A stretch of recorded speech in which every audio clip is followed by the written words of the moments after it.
रसोई में आर्या ने चावल मापने के मशीन से चावल को माप कर प्लेट में रख दिया। उसके बाद सब्जी मापने के समय सब्जी थोड़ी सी ज्यादा होते ही सब्जी को हटाकर रख दिया। एक पीस मांस को लेकर उसे भी बराबर माप रही थी। उसी वक्त रेणु जी ने छुप कर देख लिया था कि उनकी बहू उन्हें माप कर खाना दे रही है। आर्या उनको ऐसे ही माप माप कर खाना देती थी। आर्या उनकी इकलौते बेटे राज की पत्नी है। इकलौती बहू की ऐसी हरकत देखकर उन्हें बहुत दुख पहुंचता है। तो क्या रोज उन्हें ऐसे ही खाना देती है बहू? मन में बहुत दुख लेकर वो अपने कमरे में चली गई। आर्या खाना लेकर सासू माँ के कमरे में चली गई।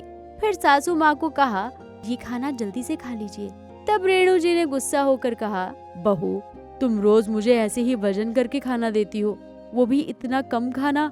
तो आपने देख लिया, अच्छा ठीक है, अब चुपचाप खाना खा लीजिए, इससे ज्यादा एक भी दाना आपको नहीं दिया जाएगा। नहीं, मैं खाना बाहर बैठ के खाऊंगी, मैं जो कह रही हूँ वही करें। आर्या फिर चली गई। रेणु जी आंसू भरे नयन लेकर खाने को देखती रही। इतने से खाने में उनका पेट कैसे भरेगा? बहू का ऐसा व्यवहार देखकर वो रोने लगी। और यहाँ आर्या ने राज के साथ बैठकर टेबल पर खाना खाया।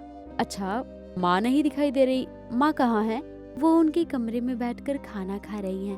तुम चुपचाप खाना खाओ ना। खाना खत्म करके वो दोनों चेयर से उठते ही हैं कि कॉलिंग बेल बजने लगता है। पापा, आप अभी अचानक हमें बिना बताए आप आ गए। आर्या के पापा ने गुस्सा होकर कहा, तू मेरी बेटी है, तुझे मैंने यही सिखाया है कि तू अपने पति के साथ बैठकर मजे से खाना खा रही है और अपनी सासू माँ को तू वजन करके खाना दे रही है। तुझे अपनी बेटी कहते हुए मुझे शर्म आ रही है। राज वॉश बेसिन से हाथ धोकर अपने ससुर जी के पास आकर कहता है, अरे पापा, आप उससे ऐसे क्यों बात कर रहे हैं? तुम अभी नहीं जानते हो, तुम्हारी बीवी तुम्हारी माँ को वजन करके खाना देती है, सिर्फ एक टुकड़ा मांस देती है। क्या कोई ऐसे जी सकता है? मैं अपनी बेटी को अच्छी परवरिश नहीं दे सका बेटा।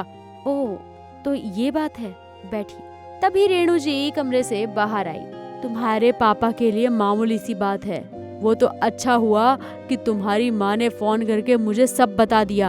आर्या ने अपने पापा की बातें सुनकर कहा, पापा, मैंने ये सब अपनी मर्जी से नहीं किया।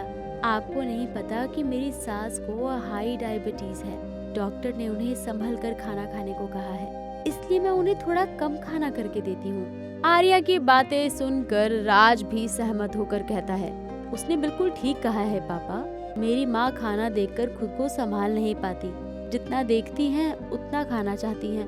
रेणु जी अब शर्म के मारे अपना मुंह साड़ी के आंचल में छुपा लेती हैं। डॉक्टर ने माँ को ज्यादा चावल खाने के लिए मना किया है, इसलिए मैंने ही आर्या से कहा था कि माँ को ऐसे ही खाना देने के लिए। हम चाहते हैं कि हमारी माँ की लंबी उम्र रहे और वो लंबी उम्र तक जिए। राज की बातें सुनकर आर्या के पापा और कुछ कह नहीं पाए।